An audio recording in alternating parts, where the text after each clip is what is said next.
안녕하십니까? 노아박 전도자입니다. 오늘은 Q&A 메시지 마지막 2부를 보내드립니다. 질문은 예수님 부활 때에 성도들이 실제로 부활했는가? 입니다. 청각장애 우여러분은 한글 텍스트를 보시기 바랍니다. 질문은 지난 일부와 동일하며 답변자는 LA 지역 최남단 라구나우즈시에 거주하시는 박신 목사님입니다. 지금부터 시작하겠습니다.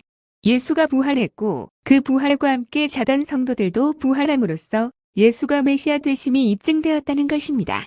거기에다 병렬 방식으로 동일한 의미를 지닌 일련의 사건을 설명하면서 먼 장래의 일을 예표로 불쑥 삽입하는 비논리적인 저자는 없기 때문에 결론적으로 본문은 당연히 예수님 부활 당시에 실제로 일어난 사건으로 봐야 합니다. 한 두 가지 첨가할 사항은 본문에 대해서 누가 부활했느냐?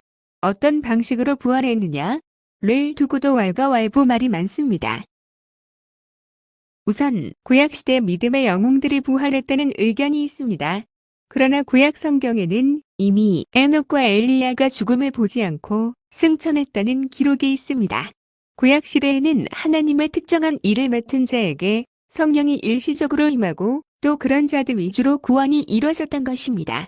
반면에 예수님이 이 땅에 오신 이후로는 누구라도 하나님을 순전히 믿는다면 성령이 임하고 구원을 얻을 수 있게 되었습니다.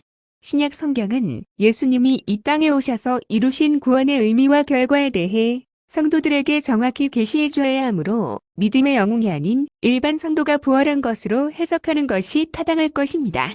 둘째로 예수님의 부활 이후에 그 힘을 받아 부활한 것이므로 주님처럼 신령한 육신으로 부활했다고 해석합니다. 신령한 육신이라면 시공간의 제약을 받지 않고 영원히 살아야 합니다. 그리되면 이 땅에 계속 영원히 남아있든지 아니면 주님처럼 승천해야만 합니다. 성경 전체가 이야기하는 진리는 그런 신령한 육체의 부활은 마지막 때까지 유보되어 있습니다.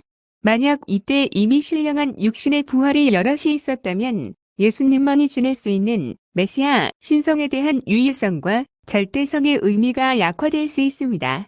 성경의 그런 기록은 물론 그렇게 해석될 여지도 없습니다.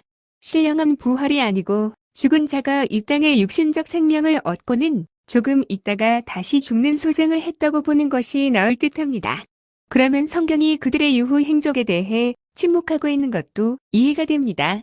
나아가 죽은 지 나흘이 되어 무덤에 묻혔다 소생한 나사로 사건은 유대인들 사이에 익히 알려졌을 것입니다.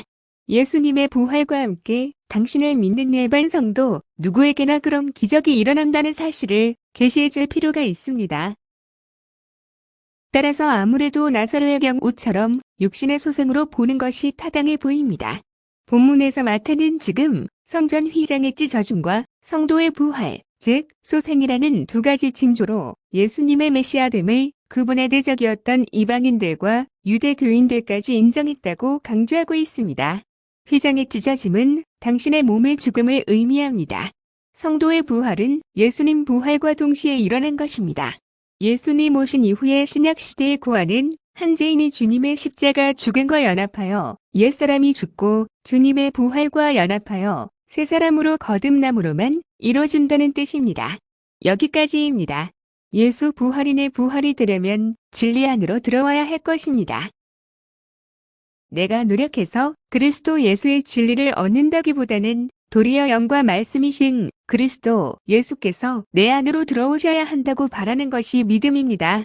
예수 부활 생명은 지금 받지만 나의 부활체는 죽자마자 개인적인 부활을 는지 세상 끝날의 단체 부활을 는지 아무튼 미래에 받는 것이며 기록된 성경은 후자 쪽으로 보이는데 전자 쪽으로 말하는 교사들도 있어 난해하다는 생각까지 듭니다.